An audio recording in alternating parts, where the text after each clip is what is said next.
Assalamualaikum warahmatullahi wabarakatuh.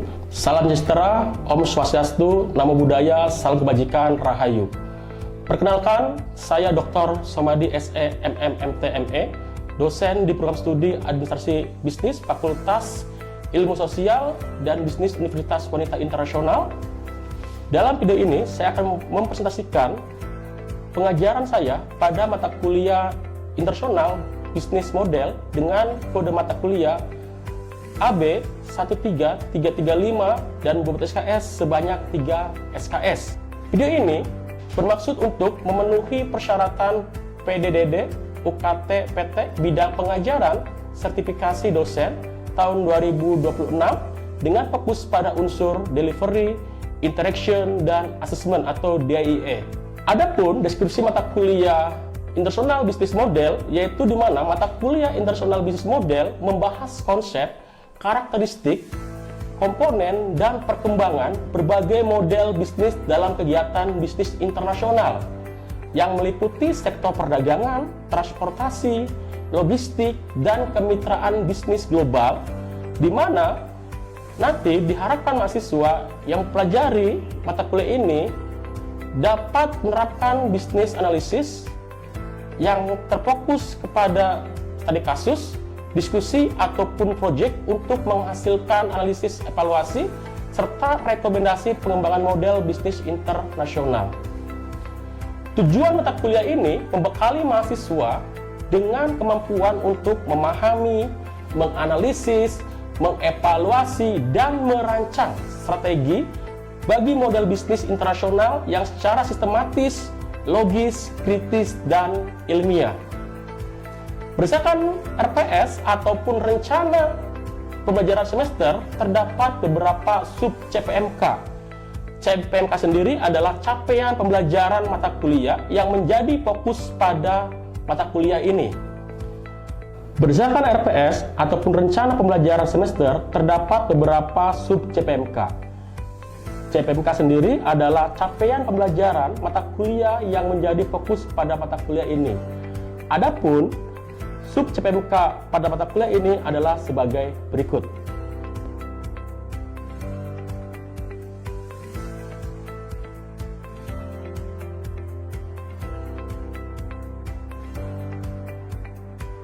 Terkait dengan pembelajaran, saya merancang pembelajaran dengan pendekatan based learning dan collaborative learning seperti yang tercantum dalam RPS, untuk memastikan mahasiswa tidak hanya memahami teori, tetapi juga mampu menerapkan pada suatu proyek yang nyata. Metode pengajaran dan media pembelajaran, saya menggunakan kombinasi metode pengajaran tatap muka dan daring melalui e-learning Universitas Wanita Internasional untuk mendukung fleksibilitas pembelajaran.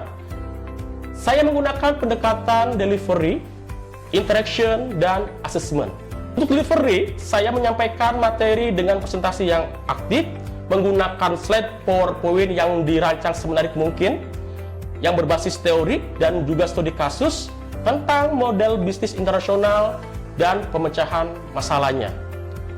Untuk interaction, saya melakukan diskusi dengan mahasiswa untuk membahas perkembangan model bisnis internasional dan pemahaman mahasiswa terhadap model bisnis internasional. Untuk asesmen, pada sesi luring, saya menggunakan penilaian melalui pengerjaan tugas secara langsung yang dikerjakan di kelas maupun presentasi kelompok dengan fokus pada pemahaman, penguatan analisis, dan strategi yang direkomendasikan. Sedangkan pada sesi daring, saya menggunakan LMS, yaitu e-learning Universitas Wanita Internasional. Hal ini bertujuan mendukung mahasiswa berbagi ide untuk pemecahan masalah pada model bisnis internasional. Selain itu juga dilakukan kuis dan presentasi kelompok untuk melihat sejauh mana hasil pembelajaran mata kuliah internasional bisnis model. Pada saat diskusi per kelompok, saya memberikan umpan balik secara langsung ketika mahasiswa menjelaskan hasil diskusi ataupun presentasi per kelompok, di mana sistem penilaian yang dilakukan, yaitu di sini saya menerapkan yang pertama adalah absensi yang memiliki bobot sebanyak 10%, partisipasi aktif di perkuliahan atau forum diskusi dengan bobot yaitu 10%, tugas memiliki bobot yaitu 20%, UTS memiliki bobot 30%, dan UAS memiliki bobot 30%. Kriteria penilaian meliputi relevansi dengan sub CPMK berupa kedalaman analisis dan juga kreativitas pemberian solusi.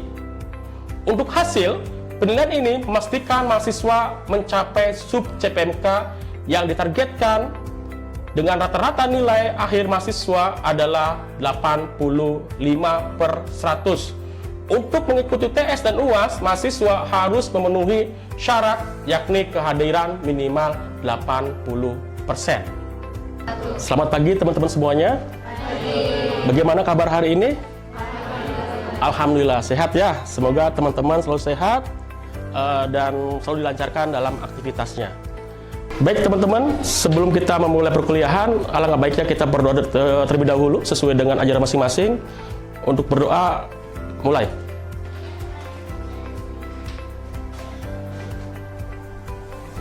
Berdoa selesai. Teman-teman, hari ini kita bertemu kembali pada mata kuliah International Business Model, yang dimana pada hari ini merupakan pertemuan ke-10 dari materi-materi yang sudah saya sampaikan sebelumnya. Dan hari ini kita akan membahas terkait dengan Container Business Model yang merupakan lanjutan dari materi sebelumnya. Namun, sebelum saya melanjutkan ke pertemuan hari ini, saya ingin mereview terlebih dahulu terkait dengan materi minggu lalu terkait dengan multimoda transportation. Oke, saya akan berikan pertanyaan kepada teman-teman. Ada 3 pertanyaan, silakan nanti yang bisa menjawab acungan tangan. Yang pertama adalah terkait dengan apa definisi dari multimoda transportation. Silakan, siapa yang mau menjawab? Oke, silakan Fajar. Oke, izin berdiri Bapak. Baik, sebelumnya perkenalkan, nama saya Muhammad Ali. Untuk definisi dari multimoda transportation adalah angkutan barang dengan menggunakan paling sedikit 2 moda angkutan atas dasar satu kontrak sebagai dokumen multimoda angkutan dari satu tempat diterimanya barang oleh badan usaha angkutan multimoda ke suatu tempat yang telah ditentukan untuk penyerahan barang kepada penerima barang angkutan multimoda. Seperti itu Bapak. Baik, betul itu jawabannya teman-teman semuanya terkait dengan pertanyaan terkait dengan definisi dari multimoda transportation. Silakan Fajar duduk kembali. Terima kasih Bapak. Oke, pertanyaan kedua. Untuk review pertemuan minggu lalu, yang kedua adalah sebutkan fitur dalam multimoda transportation. Silakan, ada yang menjawab? Silakan, Dea. Izin berdiri Pak. Silakan. Sebelumnya perkenalkan, nama saya Dea Handayani. Izin menjawab pertanyaan nomor 2. Yang pertama itu ada pengangkutan barang dilakukan oleh 2 atau lebih moda transportasi. Yang kedua itu single dokumen. Yang ketiga single kontrak. Yang keempat itu satu operator atau operator yang melakukan kontrak dengan pengambilan barang. Yang kelima itu dilakukan oleh 2 negara. 5 fitur ini juga lebih dikenal dengan 3S, yaitu single tarif, yang kedua itu single dokumen atau single kontrak, dan yang ketiga itu single responsibility. Oke, betul teman-teman, itu adalah terkait dengan fitur dalam multimoda transportasi. Oke teman-teman, tadi apa yang dijawab oleh Dea, apakah sudah betul? Betul ya, jadi ada 3S, yaitu pertama single dokumen, yang kedua adalah single tarif, yang ketiga adalah single responsibility. Itu adalah terkait dengan fitur yang harus ada dalam multimoda transportation. Nah, baik teman-teman, sebelum kita mulai perkuliahannya, saya ingin sampaikan terlebih dahulu bahwa saya akan membuka terlebih dahulu untuk si akad sebagai absensi kehadiran teman-teman semuanya. Nanti akan saya berikan waktu kurang lebih 15 menit untuk teman-teman absensi dan nanti boleh mengaksesnya. Dan untuk saat ini saya tanya terlebih dahulu kepada KM-nya, Fajar, apakah semua hari ini hadir? Untuk hari ini semuanya masuk Pak. Silakan, untuk si akad sudah saya buka dan teman-teman sudah bisa mengakses si akadnya untuk melakukan absensi. Absensi ditutup kurang lebih 15 menit dari sekarang. Silakan.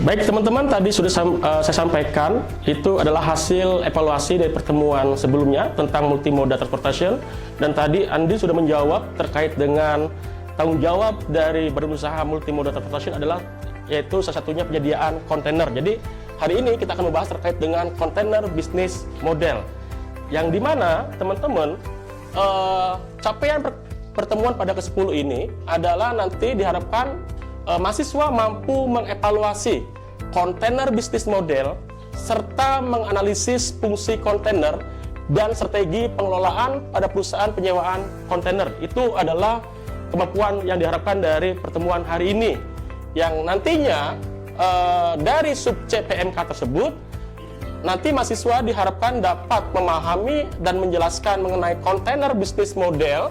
Kemudian yang kedua adalah menjelaskan kontainer leasing, dan yang terakhir adalah mampu menganalisis model bisnis perusahaan kontainer menggunakan BMC atau bisnis model kanvas. Yang terakhir diharapkan nanti teman-teman nanti di akhir sesi kita akan ada diskusi terkait dengan bagaimana perkembangan perusahaan penyewaan kontainer ini yang nanti akan dibagi menjadi beberapa kelompok. Nah, kemudian perlu teman-teman pahami nanti ada beberapa hal yang akan teman-teman pelajari juga di dalam konsep kontainer itu. Ada definisi, ada manfaat, ada ukuran, ada jenis dan fungsi dari kontainer, bagaimana konstruksinya, bagaimana penanda dari kontainer itu sendiri, bahkan sampai pengecekan digit angka terakhir kontainer itu akan kita pelajari hari ini. Yang kedua, nanti kalau kita berbicara konsep, kita akan berbicara bagaimana definisi dari kontainer leasing. Yang kedua adalah tujuan dari kontainer leasing. Yang ketiga, tantangan dan tren serta cara kerja dari kontainer leasing tersebut. Yang terakhir, nanti teman-teman akan saya berikan pemahaman kembali, walaupun sebelumnya sudah kita pelajari terkait dengan BMC ini, namun nanti akan saya coba tekankan lagi bagaimana penggunaan BMC ini pada perusahaan yang bergerak dalam bidang penyewaan jasa kontainer atau penyewaan kontainer. Apa itu Pak definisi dari kontainer? Kontainer atau istilah lainnya dalam bahasa Indonesia adalah peti kemas, yaitu bagian dari alat angkut yang berbentuk kotak, bukan bulat teman-teman, tapi kotak, yang dimana terbuat dari bahan yang memenuhi syarat. Nah, syarat ini nih yang sesuai dengan aturan internasional. Siapa itu Pak? Yaitu dari BIC, Biro Internasional Kontainer.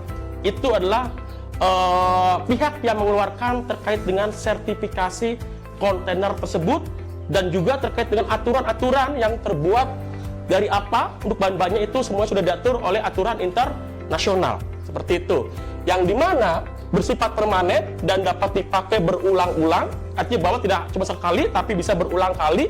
Bahkan mungkin teman-teman pernah melihat di beberapa kafe yang dimana mereka menggunakan kontainer bekas, ya, dan itu yang mungkin tidak layak lagi digunakan untuk pengangkutan barang, dalam hal ini baik itu barang curah ataupun barang yang kering, dan itu digunakan oleh pemilik-pemilik kafe menjadi tempat di kafe tersebut, seperti itu.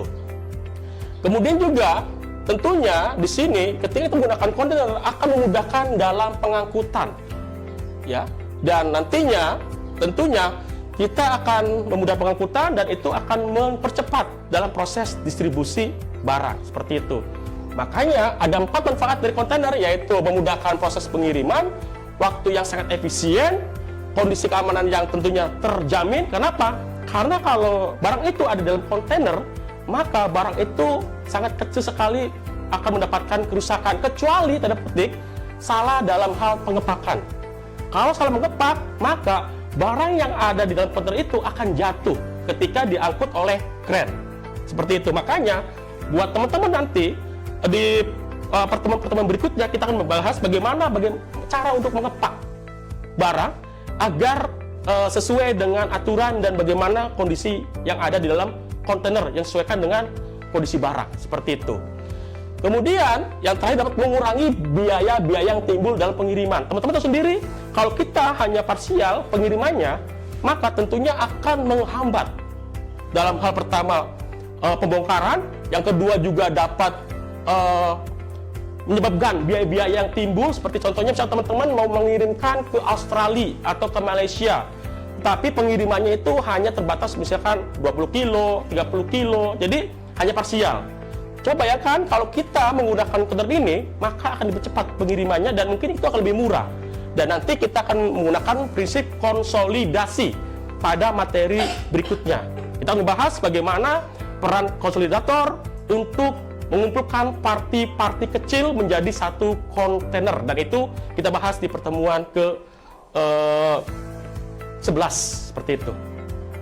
Dan kontainer ada 3 ukuran teman-teman yang pada umumnya, yaitu ada peti kemas atau kontainer ukuran 20 feet, ada peti kemas ukuran 40 feet atau 40 kaki, dan peti kemas ukuran 45 feet. Namun mana yang paling terbanyak yang digunakan di kita ataupun di dunia, yaitu peti kemas ukuran 40 feet atau 40 kaki.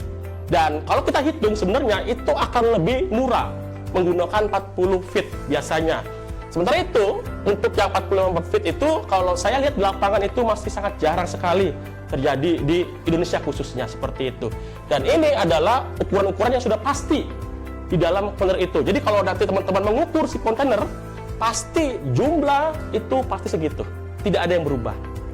Itu ya. Jadi misalkan teman-teman, Pak saya ukur 21 feet, ternyata teman-teman itu sudah ketetapan, yaitu untuk yang 20 kaki maka panjangnya itu adalah 20 feet seperti itu. Nah ini teman-teman nanti ketika teman-teman menjadi seorang pengusaha ataupun nanti sebagai seorang pebisnis ya, pasti teman-teman membutuhkan yang namanya kontainer. Kontainer itu berbagai macam jenisnya. Yang pertama yaitu General Cargo Container, yang dimana terdiri dari beberapa jenis, yaitu yang pertama General Purpose Container, yaitu kontainer yang digunakan untuk barang-barang yang tidak harus menggunakan kontainer khusus. Biasanya itu barang-barang umum. Misalnya apa Pak? Misalnya contohnya pakaian, atau mungkin barang-barang elektronik ya, atau mungkin misalkan barang-barang yang tidak perlu menggunakan kontainer khusus seperti itu. Dan ini adalah bentuk dari kontainer teman-teman seperti ini. Kalau belum tahu dalamannya, inilah bentuk dari kontainer untuk jenis General Purpose Container. Yang kedua adalah Open Top Container. Kontainer ini dirancang untuk mengangkut barang-barang yang dimana membutuhkan ketinggian yang tinggi dibandingkan kontainernya. Misalnya teman-teman mengangkut jerapah nih ya. Nah, teman-teman nanti bisa menggunakan jenis kedua ini. Karena kan jerapah kan tinggi ya, kepalanya ya. Maka bisa menggunakan kontainer nomor 2 ini, gitu ya. Berikutnya yaitu ventilasi kontainer, teman-teman. Nah, ini adalah kontainer yang dimana di samping kontainer itu ada yang namanya angin-angin. Untuk apa Pak angin-angin ini? Agar menjaga di dalam kontainer itu suhu tetap stabil dengan menggunakan udara dari luar. Apa barang-barangnya seperti ini? Biasanya digunakan untuk barang-barang seperti contohnya dari pertanian, gitu. Ya, coba teman-teman bayangkan kalau teman-teman nanti memasukkan tomat ke dalam kontainer, tapi yang tidak ada anginnya pasti langsung busuk 1 hari 2 hari. Tetapi kalau kita menggunakan kontainer ini, maka itu akan lebih awet lagi. Yang berikutnya adalah heated, yaitu kontainer yang digunakan untuk barang yang dimana membutuhkan suhu lebih dari 100 derajat Celcius. Harus panas. Yang berikutnya adalah dry bulk container, yang dimana buat mengangkut seperti barang-barang sektor pertanian, seperti contohnya semen, pupuk, kedelai, jagung, khususnya pertanian ya teman-teman ya. Oke, sampai di sini. Kira-kira apakah ada pertanyaan dari teman-teman semuanya? Saya Pak. Silakan Ayu. Izin bertanya Pak. Silakan. Apa perbedaan kontainer dan mobil box Pak? Oke, Ayu, terima kasih atas pertanyaannya. Tadi Ayu bertanya terkait dengan apa perbedaan kontainer dengan mobil box. Nah, tadi dijelaskan oleh Ayu seperti ini jawabannya. Jadi kalau mobil box itu tidak ada. Ya, tidak ada terkait dengan kode-kode kontainer. Tapi kalau kontainer itu ada kode-kodenya. Makanya teman-teman seringkali kan main ke minimarket, supermarket ya. Itu adalah bukan mobil kontainer tapi mobil box. Walaupun sama-sama besar tapi berbeda. Gitu ya. Dan bagaimana Pak? Tadi untuk mengetahui apakah ini valid atau tidak penomorannya, maka teman-teman nanti bisa menghitung dengan menggunakan 6 angka pertama yang merupakan serial number penanda jati diri kontainer, yang nanti itu masing-masing provider itu berbeda-beda, jadi tidak mungkin sama antara perusahaan A, perusahaan B, perusahaan C, itu pasti berbeda. Kemudian ini adalah perumusan dari pengecekan digit kontainer, yang dimana huruf A sampai Z diwakili dengan angka 10 berturut-turut sampai dengan 38 dengan melewatkan angka 11, 22, 33. Ini adalah kuncian dari BIC. Jadi di sini teman-teman, kalau teman-teman melihat, coba urutkan dari 10 sampai terakhir, pasti nomor 11, nomor 22, dan 33 itu tidak ada. Oke teman-teman, biar paham, kita langsung ke simulasi. Nah, ini ada contoh terkait dengan nomor kontainer, yaitu HLXU 4079216. Artinya bahwa kalau kita cek kontainer ini harus 6. Oke, kita masukkan, ada step pertama, kita identifikasi H itu berapa, L itu berapa, X itu berapa, U itu berapa. Lihat dari yang tabel di atas, gitu ya. Kemudian step kedua, kita hitung. Itu seperti ini teman-teman, sesuai rumusnya yang sebelumnya sudah saya sampaikan, ya. Yang dimana angka-angka ini akan dikalikan dengan 1, 2, jadi kelipatan kuadrat 2. Kemudian ini disebut dengan A. Step ketiga, kita mencari B, yaitu rumusnya dari 3152 dibagi 11 adalah 286,5455. Kalau kita buatkan jadi 286. Pak, kenapa ini tidak 287? Karena sesuai aturan dari BIC ini harus 286. Jadi dibulatkan itu ke bawah, bukan ke atas, gitu ya. Dan dikali 11, sehingga total step 3 adalah 3146. Dan step terakhir adalah A dikurangi B, jadi 3152 dikurangi 3146 sama dengan 6. Apakah angkanya sama teman-teman yang atas? Nah, kalau sama berarti kontainer itu sudah valid. Itu. Pak, bagaimana pas saya hitung hanya 5?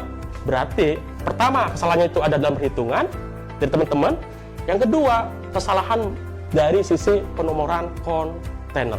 Dan ini tantangan dari bisnis kontainer, yaitu tentunya ada digitalisasi manajemen kontainer, kemudian juga ada fokus yang pada keberlanjutan, ada optimalisasi reposisi kontainer, bahkan ketahanan rantai pasok. Itu adalah tantangan-tantangan yang dihadapi oleh. Nah, teman-teman, ini adalah tahap terakhir materi kita. Ini adalah pamungkas dari kegiatan perkuliahan hari ini, yang dimana kita akan melakukan analisis BMC pada kontainer leasing. Dimana sebelumnya kita sudah membahas tentang BMC ini, dan sekarang kita coba terapkan bagaimana implementasinya pada perusahaan yang bergerak dalam bidang penyewaan kontainer. Baik teman-teman, saya punya satu kasus yang saya kira ini unik. Perusahaan ini sudah terkenal di internasional. Yang pertama ada Triton Internasional, yang kedua ada Textainer, yang ketiga adalah Secho Global, yang keempat adalah Florence Container.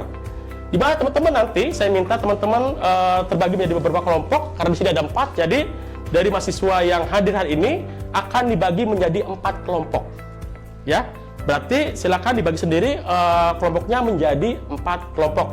Nanti kelompok pertama akan bahas Triton Internasional, yang kedua tentang Textainer, yang ketiga Secho, dan yang keempat adalah Florence Container, gitu ya. Dan nanti teman-teman harus menjawab terkait dengan BMC tadi.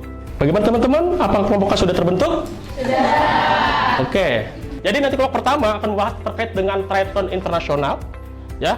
Yang kedua adalah Textainer, yang ketiga Secho Global, yang keempat adalah Florence Container, ya. Jadi teman-teman silakan teman-teman mulai diskusi terkait dengan keempat tema ini dari masing-masing kelompoknya. Nanti kalau sudah selesai, teman-teman silakan mempresentasikan apa hasil analisis BMC dari masing-masing perusahaan ini. Ya, silakan ya diskusi ya. Apa nih berarti?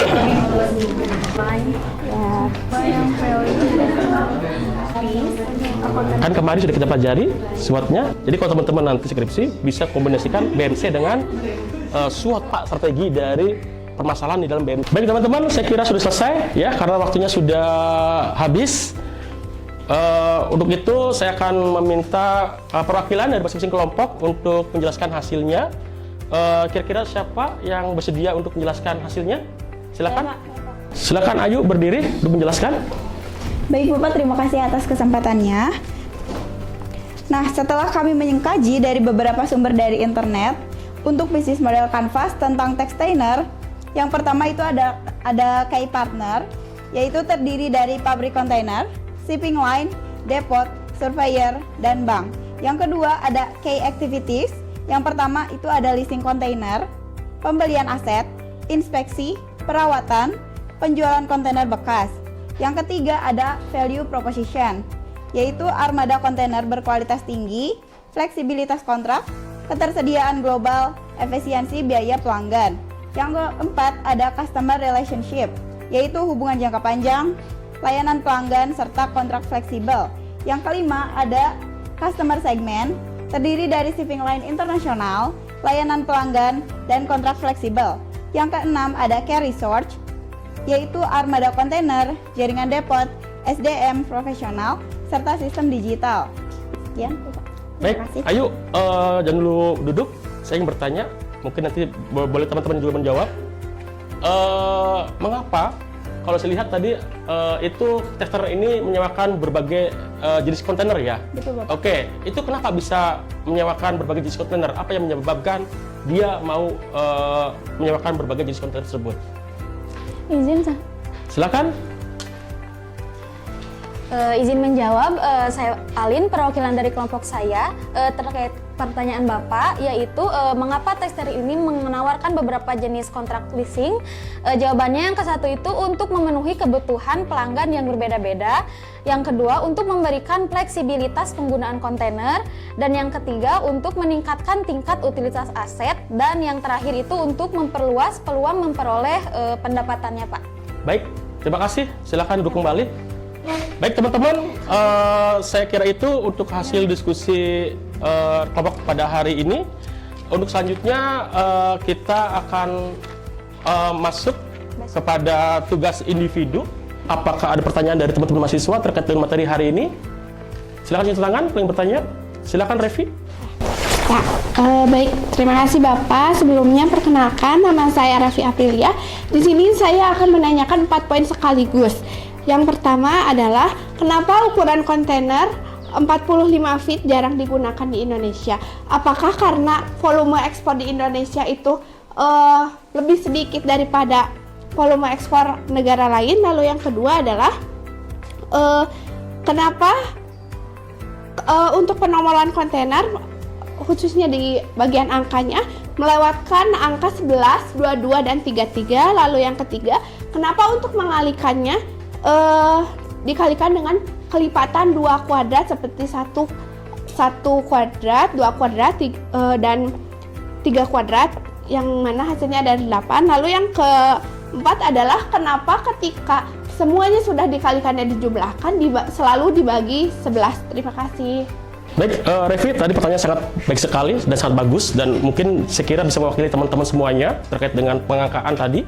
Yang pertama terkait dengan mengapa kontainer 45 feet itu jarang digunakan di Indonesia ataupun di luar? Karena memang ukuran 40 feet dengan 45 feet itu sangat tipis sekali. Sehingga ketika kita berbicara tarif 45 feet itu lebih mahal dibandingkan 40 feet. Sehingga cenderung rata-rata para pengusaha itu menggunakan 40 feet karena dari sisi dimensi itu hanya berbeda tipis, gitu ya. Itu alasan pertamanya. Kemudian terkait dengan kenapa angka ini berbeda-beda, ya. Kemudian juga menggunakan 11, 22, 33, kemudian juga kenapa harus dibagi 11. Itu merupakan kuncian-kuncian yang memang disepakati oleh bersama dari semua negara yang waktu itu tergabung dalam forum yang diselenggarakan oleh DIC. Sehingga buat perusahaan-perusahaan akan kesulitan untuk mempalsukan terkait dengan nomor-nomor kontainer yang seharusnya itu terdaftar melalui BIC. Saya kira itu Revi yang bisa saya jawab terkait dengan pertanyaan tadi, ya. Baik teman-teman, saya kira itu materi yang bisa saya sampaikan. Namun sebelum kita menyudahi pertemuan hari ini, teman-teman saya akan memberikan tugas individu sebagai review pertemuan hari ini, dan nanti tugasnya tolong dikumpulkan melalui e-learning dari Universitas Wanita Internasional.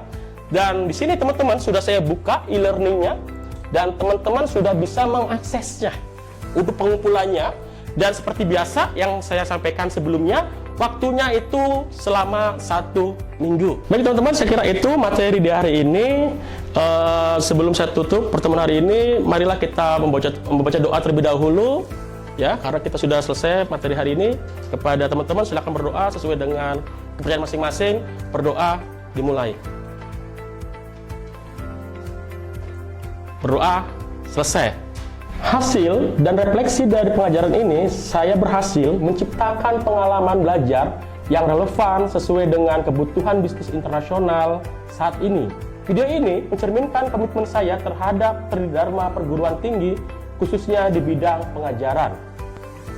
Terima kasih atas perhatiannya, dan saya berharap video ini memenuhi standar penilaian sertifikasi dosen tahun 2026. Saya tutup. Wassalamualaikum warahmatullahi wabarakatuh.